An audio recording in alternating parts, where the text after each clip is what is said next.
Hi అండి. ఈరోజు మా ఇంట్లో స్వాములకి టిఫిన్లో రెడీ చేశాను నేను.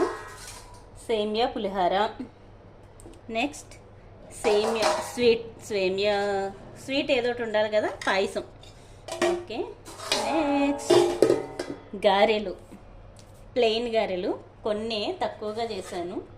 ఇది బొంబాయి చట్నీ, ఇది కొబ్బరికాయ శనగపప్పు చట్నీ, ఇది మజ్జిగ గారెలు, పెరుగు ఆవడ, నెక్స్ట్ వేరుశనగుళ్ళ పచ్చడి, టమాటా కొత్తిమీర పచ్చడి. నెక్స్ట్ మనం ఇంకా ఫైనల్గా వాళ్ళు వచ్చే ముందు దోశలు, ఇడ్లీ రెడీ చేసుకుంటే వంట రెడీ. లాస్ట్ని కాఫీ, పాలు. ఇవి ఈరోజు మాకు స్వాములకి పెట్టే భోజనం.